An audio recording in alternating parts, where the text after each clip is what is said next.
400 गाड़ियाँ इसके लिए उपलब्ध कराई थी। मैं अनुरोध करना चाहूँगा कि इस सेवा का अधिक से अधिक उपयोग करें। डायल 112 बहुत ही सक्सेसफुल एक्सपेरिमेंट है। मैंने कहा पुलिस की 100 गाड़ियाँ पटना शहर के लिए डेडिकेटेड हैं।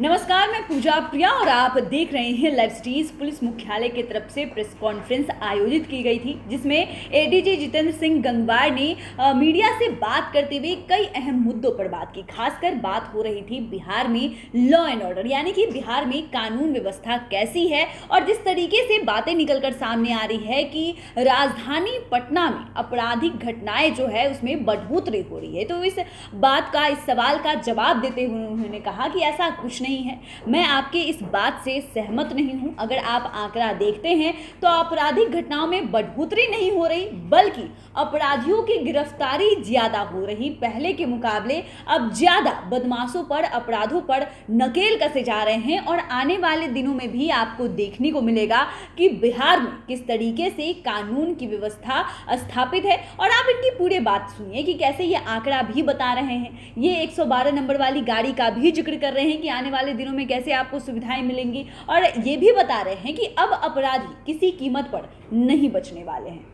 2020 में कुल मिलाकर के 1557 नहीं बल्कि 3557 अपराध कर्मियों को सजा दिलाई गई। 3557, और उसमें फांसी की 3, आजीवन कारावास के 405, 10 वर्ष या उससे अधिक के 215 अपराध कर्मी शामिल थे।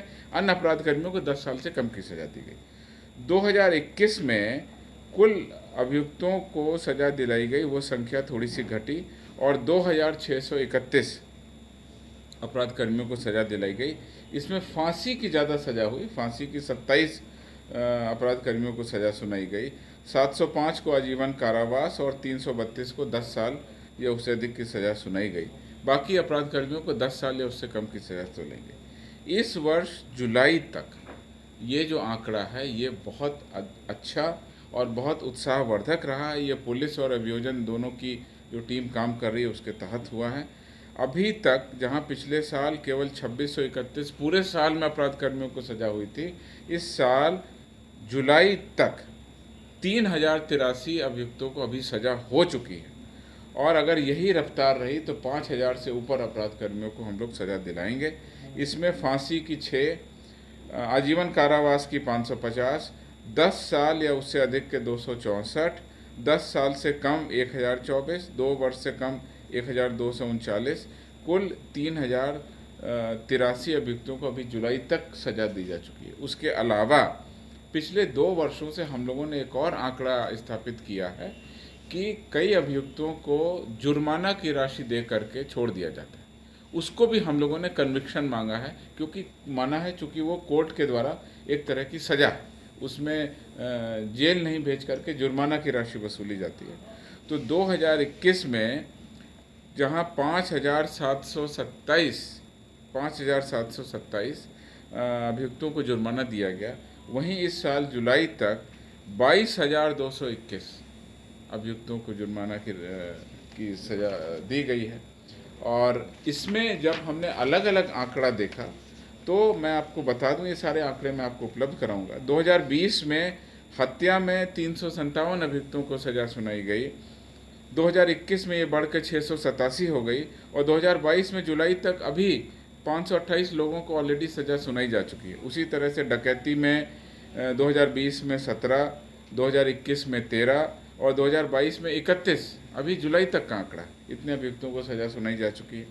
लूट में 2020 में 6, 2021 में 18 और 2022 के जुलाई तक 48 अभियुक्तों को सज़ा सुनाई जा चुकी है। इस प्रकार से स्पष्ट होगा कि जो गंभीर अपराध हैं, हत्या, डकैती और लूट, उसमें पिछले वर्षों का जो आंकड़ा था उसके लगभग करीब हम 7 महीने में ही सज़ा करा चुके हैं। अभी हमारे पास 5 महीनों का आंकड़ा आना बाकी है।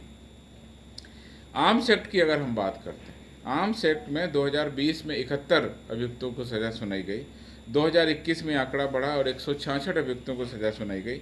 इस वर्ष हमने इस पर फोकस किया और 274 अभियुक्तों को अभी सज़ा सुनाई जा चुकी, जबकि महज 7 महीनों का ये आंकड़ा है। बलात्कार के मामलों में हम लोग महिला अपराध और उसकी रोकथाम के लिए हमेशा प्रयत्नशील रहते हैं और अभियुक्तों को सज़ा मिले इस पर हमेशा ध्यान देते हैं। बलात्कार के 2020 में दोष सिद्ध अभियुक्तों की संख्या 121 थी। 2021 में दोष सिद्ध अभियुक्तों की संख्या बढ़कर के 235 हुई और अभी 7 महीने में ये संख्या 210 पहुंच चुकी।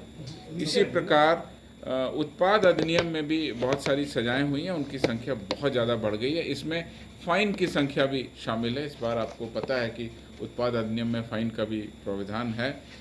तो कुल मिलाकर के मैं कहना चाहूँगा, जैसा आपको बताया था, ये हमारे पास में उपलब्धि है। अभियोजन शाखा और पुलिस विभाग का जो पूरा तंत्र है वो अभियुक्तों पर चार्जशीट के बाद स्पीडी ट्रायल कराने में लगातार हम लोग प्रयत्नशील रहते हैं। पुलिस मुख्यालय से इनकी मॉनिटरिंग की जाती है। गृह विभाग और पुलिस संयुक्त रूप से इसकी मॉनिटरिंग कर रहे हैं।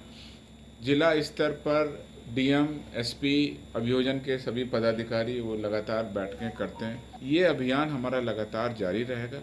स्पीडी ट्रायल के लिए इस वर्ष की कार्ययोजना बन चुकी है।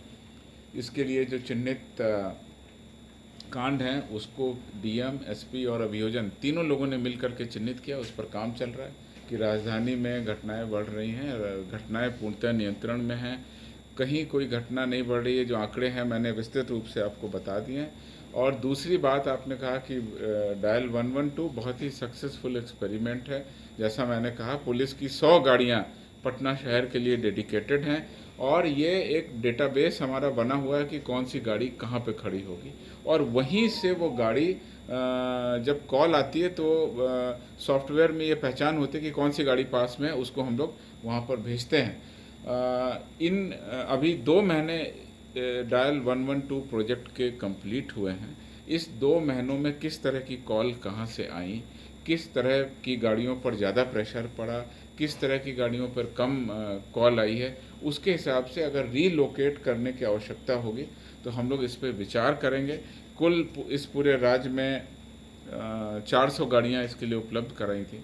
पुलिस को बहुत संसाधन मिले और ये इक्विप्ड गाड़ियाँ हैं। इसमें पुलिस पदाधिकारी, पुलिसकर्मी, ड्राइवर 24 घंटे उपलब्ध रहते। ये इमरजेंसी सेवा है। इस सेवा का अधिक से अधिक उपयोग हो। मैं आप लोगों के माध्यम से आम जनता से अनुरोध करना चाहूँगा कि इस सेवा का अधिक से अधिक उपयोग करें और 112 की सेवाएं हम लोग खास मकसद से रखा गया कि त्वरित घटना स्थल पर पुलिस पहुँचे।